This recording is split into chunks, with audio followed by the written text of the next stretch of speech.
The story begins with the beautiful town of Edda in Norway. Brothers Loritz and Magna arrive at their new home, driven by their mother, Turid. On their way, a man with one eye, called Wotan, is seen struck on the road on his wheelchair, so he is helped by Magna across the road. For this kind act of Magna, he is touched on the forehead by a strange old lady called Wenche, and thunderbolts can be seen in the eyes of Magna. As Magna gets back in the car, he seems to be different. He breaks the doorknob while ascending the window of the car. He then comments that it's going to rain, and just like that, rain falls from the sky. After getting settled, our brothers arrive at school where Magna helps a new friend Isolde, fixing her bike by his exceptional new strength. Also now Magna is looking clearly without his glasses as his eyesight got better overnight. A beautiful middle-aged woman named Ran is their principal, who calls the mother of Magna for the first parent-teacher meeting. During the meeting, Magna again feels something unnatural and asks to close the window, but the principal and his mother doesn't pay attention to him much.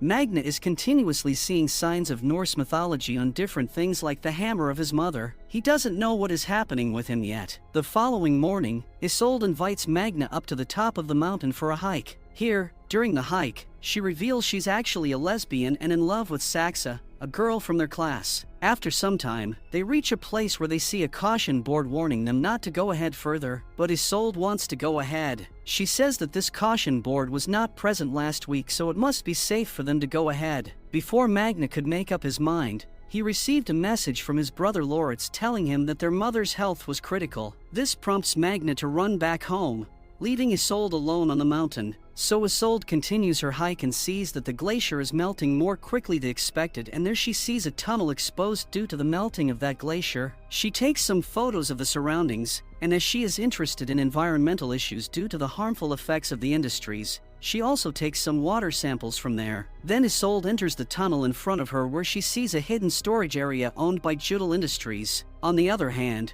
Magna has reached home and realizes that his mother is quite okay. His brother Lorite joked with him by sending that message about their mother's health. After that, Magna comes out of his house and witnesses a paraglider. When he focuses on the person, he realizes that it's Isolde, and she has lost her control and is now going to strike the electricity lines. She calls Isolde to be careful, but she strikes straight into the electricity lines, and a big spark comes off. When Magna goes near to see Isolde, she is already dead. That evening, Magna is very sad about the death of Isolde. He picks up a hammer in the pouring rain and throws it into the sky in rage as electricity surges and a blackout consumes the whole town. Magna is surprised that the hammer has gone so far that he cannot even see it. The following day, we see the husband of the school principal getting out of his car on a mountain. His name is Vida, and he is the CEO of Judel Industries. He takes off his clothes and targets some reindeer wandering in a meadow. Suddenly, his eyes turn yellow, as if he is a supernatural being. He then attacks one of the reindeer and kills it with his mere hands. He also has exceptional strength and looks like he has experienced too unlikely of Magna.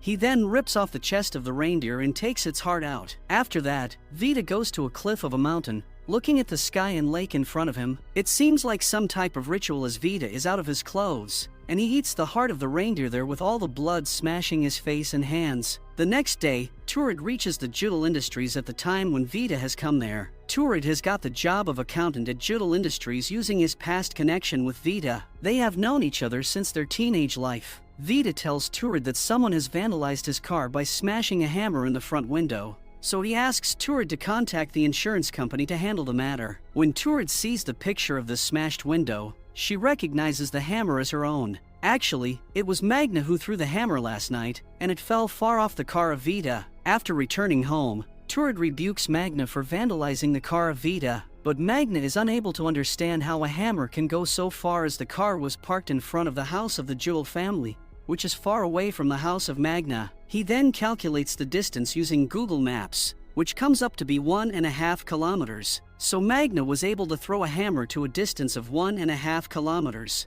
At night, he buys another hammer and throws it again. He then measures the distance using his steps, and it comes out to be about 500 meters. It's much greater than the world record, so Magna is now again confused about his strength. On the other hand, Vida shares his worries with his wife about how someone can hit his car. He says that he is experiencing such a thing for the first time in his previous 1,000 years of life. His wife Ran asks him if he recently hurt anyone. To this, Vita acknowledges that he killed a girl recently who was taking a sample of water from the springs near the mountain of Judal Industries. His motive for doing so lies around hiding the bunker underground she uncovered. The next morning, a police officer comes to school and informs the students about the death of Isolde. According to her, Isolde might have been struck by lightning as the weather was bad that evening, but Magna knows that it was not the weather that caused Isolde's death. The psychologist of the school asks students if they can come to him if they feel uncomfortable after the death of their fellow. He especially points at Magna for coming to him as he had witnessed the death himself. However, Magna is interested in knowing more about Isolde's death from the police officer. He asks some questions from the police to get deeper into the matter,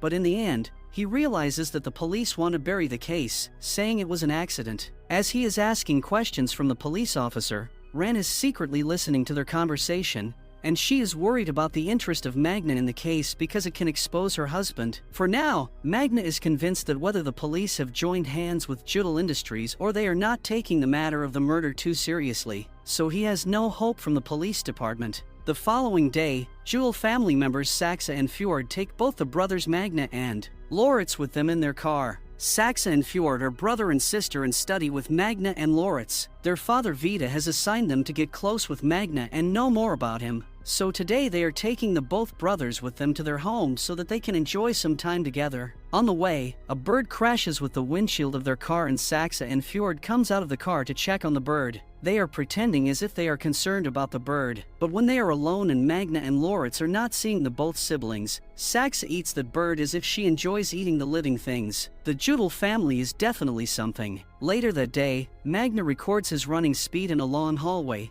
and it again comes out to be greater than the world record. Now, Magna is more convinced that he is a special one and possesses certain powers. Being happy by this, he comes out of the building and tries to cross the road without seeing right and left. Suddenly, a heavy vehicle comes and hits him badly. Vita sees all this, and he is happy that now Magna is dead and he is safe, as Magna's curiosity about Isolde's case could have been a problem for him. But miraculously, when the doctors check on the X-ray reports of Magna, they are surprised to see that there are no fractures in the body of Magna. The doctors are very confused about how Magna can survive such a huge accident with such a huge vehicle, as there is nothing for them to do, so they discharge him soon. All the Magna's clothes are torn due to the accident, but there is not a single bruise on his body. After reaching his home, Magna sees that the coat of Isolde, which she was wearing at the time of his death, has two different smells. The sense of smell of Magna has been enhanced very much. He can sense that from inside, it's Isolde's smell,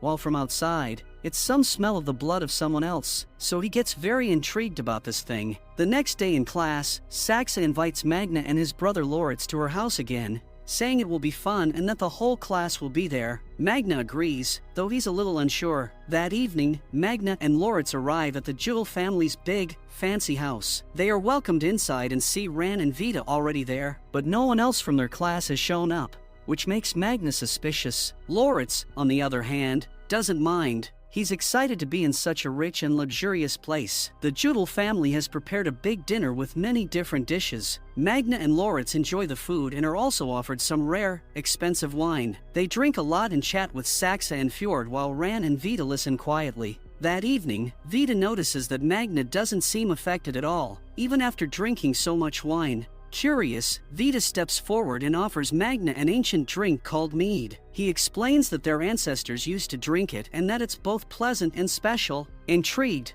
Magna agrees to try it. As soon as Magna drinks the mead, something changes inside him. He feels a rush of energy and excitement. For the first time that night, he lets loose, laughing, jumping, and even dancing around the hall. The mead feels unlike anything he's ever had before, and in his excitement, he accidentally reveals a small glimpse of his incredible strength. The Judal family watches closely, their expressions shifting between amusement and curiosity. Noticing Magna's display, Ran steps forward. With a challenging smirk, she suggests they test his strength in a handshake game. Magna eagerly accepts the challenge. During the handshake game, Magna puts all his strength into defeating Ran, but Ran, who is much stronger than he expected, doesn't let him gain the upper hand. The two of them push against each other with everything they've got. Magna struggles as he is still new to his powers, while the Judal family has lived with their strengths for thousands of years. Magna's arms begin to shake with the effort. Finally, frustrated,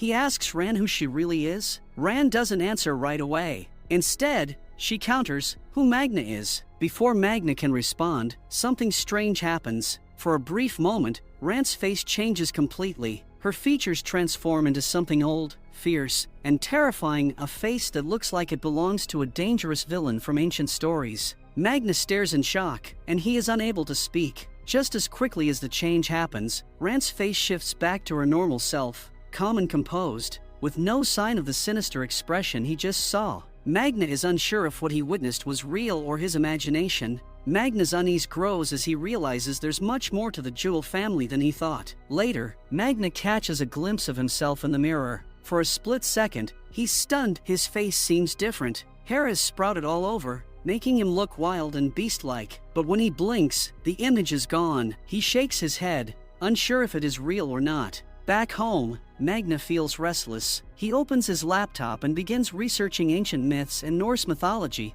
hoping to make sense of everything. As he digs deeper, the pieces start to fall into place. He discovers that the glasses the Jewel family used to serve him mead match the designs used by giants in ancient times. This realization makes him think back to their incredible strength and strange behavior. Magna begins to suspect the Jewel family isn't ordinary, they are giants from the old stories. As he continues reading, Magna stumbles upon scriptures describing the god Thor. The more he reads, the more convinced he becomes that he is Thor reborn. He starts to feel that he needs a hammer as his weapon, just like Thor had. His thoughts race as he remembers the Jewel family's dog, which he now recognizes from those same ancient scriptures. His suspicions grow even stronger when he thinks about his brother, Loritz. Magna wonders if Loritz could be Loki, the trickster from the old myths. Magna sits in his room, lost in thought when a memory suddenly hits him. He remembers the moment when everything began. The day they moved to this new city, he recalls the old lady they met at the time, who touched his forehead and murmured something strange. That moment had felt unusual, but he didn't think much of it back then. Now, it feels like the key to everything. Determined to find answers, Magna visits the old lady again working at the local general store. He confronts her, asking what she did to him that day. The old lady looks at him calmly and smiles, saying that she did nothing. She says softly that what Magna felt was always inside him. She only awakened it. Now when Magna is unable to control the power, the old lady suggests him to find the other gods. She tells him that he will meet someone on the bridge. Feeling overwhelmed by everything, Magna leaves and decides to clear his head by going for a long run through the town and the nearby forest. Meanwhile, at the Jewel family's home, tensions are rising. They now know that Magna is the god Thor, reborn, and he has come to destroy the giants. Panic and anger spread through the family. They gather their ancient weapons to kill Magna before he becomes too powerful. They believe only their old, enchanted weapons can stop a god. Vita wants to kill Magna right away, but Rand says that the time has changed and they should defeat Magna using the system. She suggests that she needs some time and then she will herself eliminate Magna by her own methods. Fjord agrees with Rand, but Saxa agrees with Vita, convinced that traditional methods are the only way to defeat Thor. The family splits into two camps, each with a different plan to deal with Magna. The next day at school, Saxa and Fjord confront Magna. They reveal that they know who he is and remind him of their centuries-long existence on Earth. They claim that no child could harm them now. Magna listens silently and then walks away, choosing not to respond for the time. Later, Magna joins his classmate GRY for a hiking trip. During the hike, he begins to notice his exceptional vision. He can see people approaching from far away and accurately describe them long before they are visible to others. GRY is surprised by his ability but dismisses it as a lucky guess. As they continue, Magna realizes his sight is sharper than ever. He notices a bird flying high overhead, far beyond what anyone else can see clearly. Yet, he can see into its eyes as if it were right in front of him. While on the mountain, Magna notices something unusual in the distance. Upon closer inspection, he finds a dead reindeer lying on the mountain. As he comes closer and examines its body, he is struck by a familiar smell,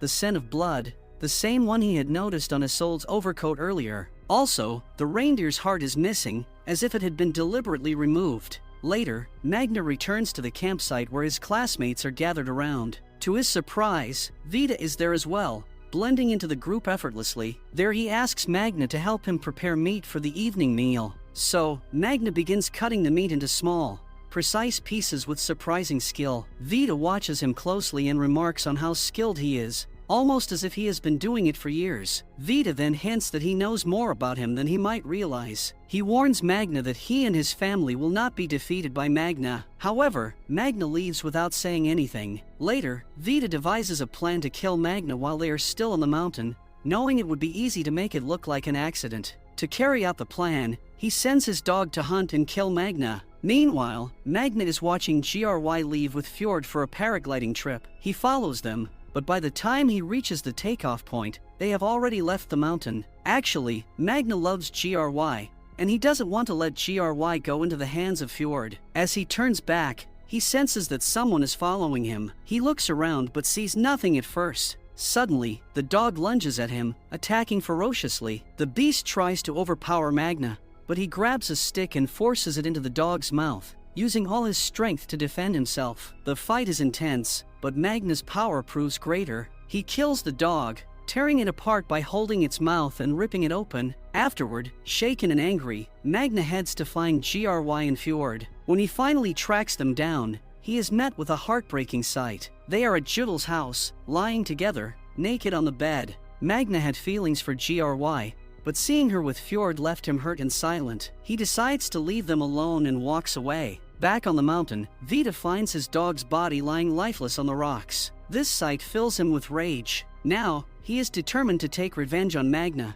vowing to make him pay for what he has done. In the next scene, Magna and Vita face each other in an abandoned building. The atmosphere is tense as they exchange a few words before the fight begins. Magna throws punches with all his strength, but Vita is far too experienced and agile. He dodges every attack effortlessly, smirking at Magna's attempts. Magna grows increasingly frustrated as nothing he does seems to work against Vita's overwhelming strength. Meanwhile, Fjord is given a sinister task by Vita. He is ordered to kill GRY, though Fjord also has feelings for her. Vita reminds Fjord that loving humans is not a part of the giant's nature. To prove his loyalty to the giants, Fjord must eliminate her. Fjord reluctantly agrees, but his hesitation suggests an inner conflict. Back at the fight, Magna is struggling. Vita overpowers him at every turn, leaving him on the defensive. Just when it seems that Magna has no chance, the sky begins to darken, clouds gather above the building, and Magna feels a surge of anger growing inside him. Vita taunts him further and reveals that he killed Isolde on the mountain. He says that he killed her when she was investigating the water samples from the Jewel family's mountains. Hearing this, Magna is consumed by rage, and memories of Isolde flood his mind. At that moment, lightning strikes them with a deafening crack. The force of the strike sends both Magna and Vita flying apart, each crashing to the ground. The sudden burst of power leaves them both unconscious. As Magna and Vita lie unconscious after the lightning strike, the old lady from the superstore watches from a distance. She touches her pendant and kisses it as if sending a silent message. At the same time, a bird takes flight from the area. The next season begins with rescue workers arriving at the building. They find Magna unresponsive and attempt to revive him using a defibrillator. However, as soon as they apply the electric device to his chest, the rescuer receives a powerful shock, thrown back by the lightning stored within Magna. Moments later, Magna wakes up, disoriented but alive. He turns to find Vita, who also begins to stir. Vita's yellow eyes glow fiercely as he wakes up, and without hesitation, he grabs Magna by the throat with one hand. For a moment, it seems Vita will kill him, but he releases Magna as he doesn't have those old weapons with him at the time. After that,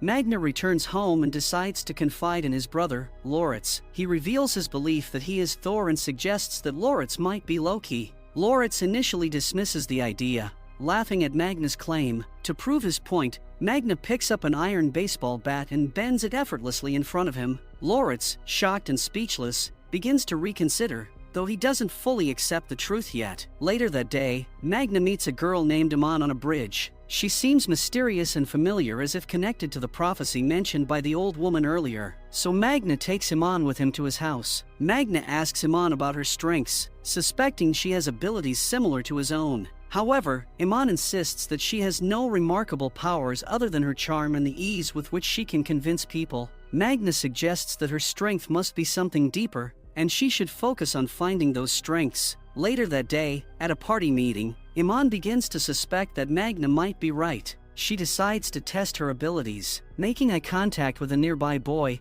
She calmly instructs him to bring a glass of wine for her on his knees. To Magna's surprise, the boy follows her command without hesitation, as though compelled by some invisible force. Iman, realizing what she has just done, tells Magna that she has discovered her strength now. She explains that her power seems to lie in her ability to influence others, bending their will to match her own. The next day, Magna takes him on to a nearby workshop with a plan to have a hammer crafted. He explains to the workshop owner that he needs a hammer forged from metal, showing him a rough sketch of the design. Initially, the man refuses, stating that he doesn't create weapons. However, Iman steps in, locking eyes with the man and speaking calmly. Under her influence, the man quickly changes his mind and agrees to make the hammer for Magna. He promises that it will be ready by the following day. Meanwhile, Loritz becomes skeptical about the whole idea of his existence. He questions how he is so different from his brother Magna in genetics. He also expresses these concerns to his mother. The scene shifts to Turid, who visits Vita at Jewel Industries where she also works. However, the conversation of Turid with Vita soon turns personal. Turid hesitatingly reveals a long-buried secret to Vita. Loritz is actually his son. She explains that years ago when they were teenagers, they hooked up at a party. Not long after, Vita disappeared from her life, unaware that Turid was pregnant. Left to handle the situation on her own, Turid decided to raise Loritz as her son, keeping his true parentage a secret. Turid explains that Loritz has always felt different, and lately, he has been expressing that he doesn't feel like his brother, Magna. This difference has troubled Loritz deeply, and Turid believes Vita deserves to know the truth. Vita, stunned by the revelation, remains silent. Vita, instead of feeling regret or guilt, becomes happy by Turid's revelation. He realizes this is an unexpected advantage to having someone from his own bloodline within the camp of his enemy. He starts devising ways to manipulate Loritz, hoping to turn him against Magna. Later that night, when Magna returns home, he is startled to see Vita leaving their house. Vita shares a warm hug with Loritz before departing. The bond between Vita and Loritz appears to have already begun forming, and it unsettles Magna. Loritz also seems genuinely happy to be receiving attention and affection from Vita. The next day, Magna receives his hammer from the workshop. Excited to test it, he heads to a secluded area to practice. He knows that Thor's hammer should return to Thor when thrown away, but things don't go as planned. When Magna throws the hammer, it soars far away and doesn't come back. He tries several times to call it back but fails. Realizing something is off, Magna and Iman go to retrieve the hammer. Magna begins to suspect that the hammer is either not fully ready or hasn't been activated by his powers. Seeking answers, he decides to consult the old woman who gave him the prophecy about being Thor. When Magna meets the old woman, she seems nervous and alert. Unknown to Magna, someone is secretly watching them from a distance. The old woman notices the spy and becomes worried. She warns Magna that it's not safe for them to meet like this and urges him to leave immediately. Before parting, she gives him a designated location and time for their next meeting,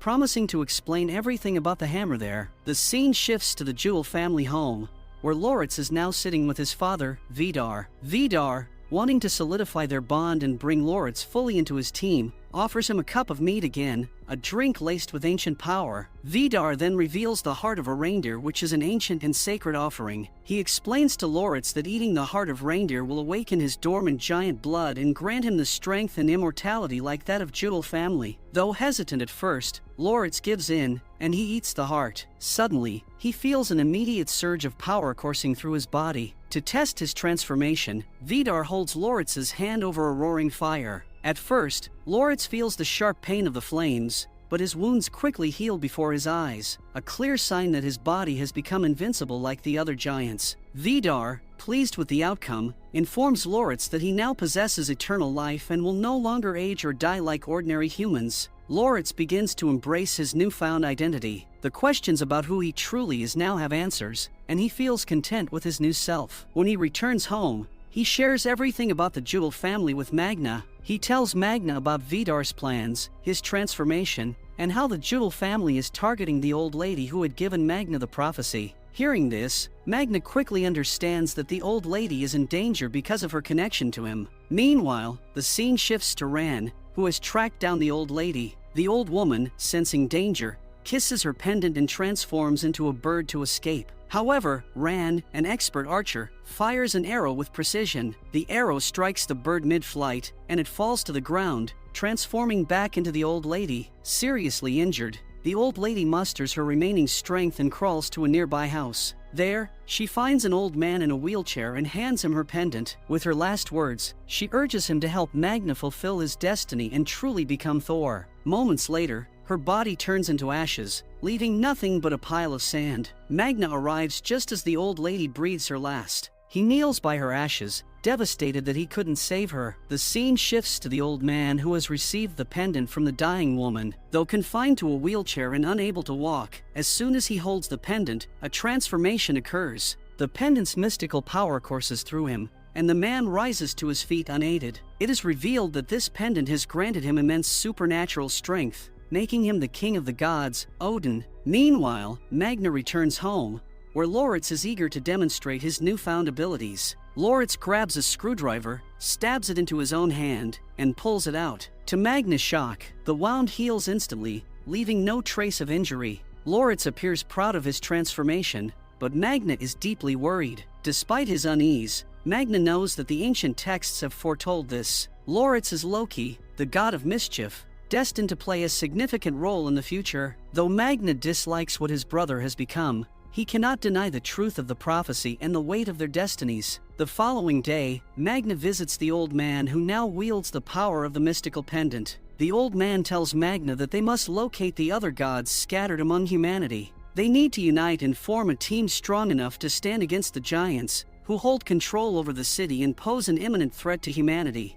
The battle ahead is not just about survival, but about ensuring the safety of mankind from the destruction of the giants. As the old man speaks, Loritz enters the room. The old man immediately recognizes his presence and grows cautious. He knows all too well the nature of Loki, the god of mischief. Betrayal and deception are part of Loki's essence, making him a dangerous liability to their cause. Without hesitation, the old man tells Loritz he must leave, as he cannot be trusted and is not truly one of them. That's why Loritz reluctantly steps out, leaving Magna and the old man to discuss their plans for the future. After being dismissed from the room, Loritz wanders into the hospital. He notices a nurse carefully arranging blood samples of various patients, including that of the old man who holds the pendant's power. Loritz approaches the nurse with a fabricated story, sending her off on an errand. With the area now clear, he swiftly takes the old man's blood sample, and without hesitation, Loritz injects the old man's blood into his own veins, hoping to absorb its mystical properties. As the blood courses through his system, an unsettling transformation begins. He feels a surge of energy. Loritz becomes something entirely new, a hybrid of god,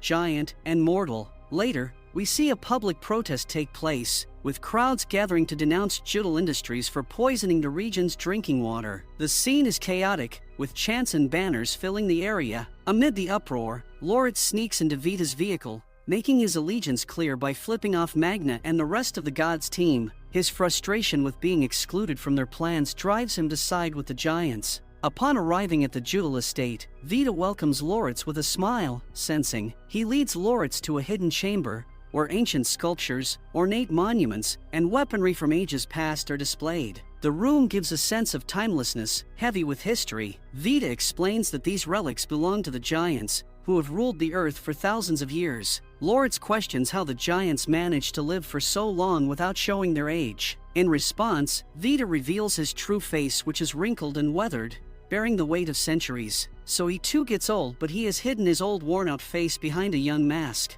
As Loritz marvels at the power of the giants, Vita's tone shifts. He ominously warns that while Loritz's hybrid nature grants him strength, it also makes him a liability. Vita cannot tolerate the presence of a half-giant, half-god in his ranks, fearing betrayal. That's why he is going to kill Loritz. Just as Vita raises an ancient blade to strike, Magna bursts in to protect his brother. The clash between Magna and Vita shakes the room. Vita's strength as a giant is overwhelming, and for a moment, it seems like Magna might lose. But Magna's determination to save Loritz fuels him, and he strikes back with all his might. In the midst of their fierce battle, Magna notices the old axe hanging on the wall, which is a weapon of the giants. Realizing its potential, he pushes Vita toward it. Finally, Magna forces Vita backward, causing him to stumble onto the axe. The ancient weapon pierces Vita's chest, and Vita lets out a deafening roar as his body begins to disintegrate. As the ashes of Vita settle, Magna knows this is just the beginning. The Judel family will not take Vita's death lightly. The next day, Loritz experiences severe pain in his abdomen, which starts swelling unnaturally. Worried about this, he visits the hospital, where the doctors perform an ultrasound. To their shock, they discover an enormous tapeworm-like creature inside him unlike anything they've ever encountered. They decide to perform emergency surgery to remove the creature. After the successful operation, the doctors are both relieved and curious. One of them approaches Loritz, asking for permission to send the creature to a lab for further study, as its size and nature defy all medical norms. However, the doctor also informs Loritz that the worm is still alive, which is very unnatural. Loritz realizes that it is not an ordinary worm but the offspring of Loki, which is a serpent-like entity tied to Asgardian myths. Meanwhile, Magna attends Vita's funeral, where mourners solemnly pay their respects. As the ceremony progresses, the weather abruptly shifts. Dark clouds gather, and a sudden bolt of lightning strikes the building, shattering a large window. Recognizing the unnatural phenomenon as a sign, Magna leaves the funeral and comes out in the nature. Standing at the edge of a towering mountain cliff, Magna yells with all his strength. He is overwhelmed with anguish and wants answers from the forces that chose him. He cries out for guidance, for his hammer to work, and for a clear direction in this increasingly chaotic world. Also, the guilt weighs heavily on him as he wrestles with the reality of having killed Vita, who was the father of his brother, Loritz. Magna questions whether he is worthy of this path, uncertain if he can continue bearing the burden of his destiny. And then he starts yelling that he doesn't want all these powers and he just wants to be an ordinary person. Meanwhile, tensions rise between Fjord and GRY, who have been living together yet, but now they have a heated argument. GRY expresses her desire to leave Edda and start fresh elsewhere. However, Fjord refuses to abandon his home. With Vita gone, he feels a deep sense of responsibility to take over his father's role and uphold the Jewel family's legacy. So, he distances himself from GRY. This marks Fjord's transformation into the main villain of the story. After that, Fjord goes towards the wilderness where an ancient weapon is hidden. Fjord picks up the weapon as he wants it to take revenge for his father now. Then he goes to the same cliff where Vita used to go for sacrifices. There, Fjord now vows to avenge Vita, no matter the cost. He now fully embraces his role as the leader of the Jewel family and the inheritor of their ancient mission. From the next day, we see that Magna is now powerless and struggling to adapt to his old normal life. He needs glasses to see clearly again, and his clumsiness often leads to accidents, like falling from stairs, emphasizing his transformation back into an ordinary person. That day, Magna's mother, Turid, is informed that she's been dismissed from her job at Judel Industries. This is due to Fjord's takeover of the company after his father's death, leaving him in control of all major decisions. Turid is devastated by the loss of her job and is uncertain about what the future holds for her. Magna, enraged by the situation and his mother's distress, confronts Fjord. However, stripped of his powers, Magna feels helpless and vulnerable. Fjord easily overpowers him and throws his glasses away, mocking his fragility. Fjord then says that his father had been poor at making decisions, which ultimately led to this downfall. As now he is the in charge, so he will decide who will stay at the Industries. Back at home, Magna notices something strange in a glass container. Upon closer inspection, he realizes that it's the same tapeworm that was once removed from Loritz's abdomen. However, this tapeworm seems to have grown a bit. It now appears larger and more dangerous, almost as if it has evolved or mutated in some way. Later, Magna approaches the old man, with the pendant in his possession. Desperate to regain his powers, Magna pleads for Odin's help. Odin listens carefully and then tells him that Magna needs to make the Hammer of Thor in the Eternal Fire to get his powers back. To restore the Hammer of Thor and unlock his full potential, they must first locate the Eternal Fire, an ancient, mystical flame capable of forging divine weapons. But this task cannot be completed without the aid of a dwarf, as dwarfs were the master weaponsmiths in the ancient times who forged tools of gods. Magnus sets out determined to reclaim his power by forging the Hammer of Thor. He gathers his team and heads to Judel Industries, aware that the Eternal Fire burns beneath its foundations. After sneaking into the Industries, the group makes their way to the basement, where they find the Eternal Fire. Following the ancient scriptures, they gather the required materials, each symbolizing strength, resilience, and divinity. Dwarf steps forward, to assist them. Under the heat of the Eternal Fire, the hammer is forged. Magna holds the hammer, feeling its weight and energy. The following day, Magna eagerly tests the newly forged hammer, hoping to feel the full extent of his powers returning. However, when he throws it with all his might, the hammer barely travels a few feet before landing on the ground. Confused and frustrated, Magna tries again and again, but the results remain the same. Each failed attempt takes away his confidence, and in a moment of despair, he yells at why his powers haven't returned yet. Disheartened, Magna returns home and turns on the television, only to see Fjord addressing the media. Fjord smugly announces that he has officially taken charge of Judel Industries. He dismisses all claims by environmentalists about the company poisoning the environment, calling them baseless and politically motivated. To add to the gods' despair, Fjord reveals his plans to expand Judel Industries' operations. For Magna, it feels like the defeat of the gods and the triumph of the giants.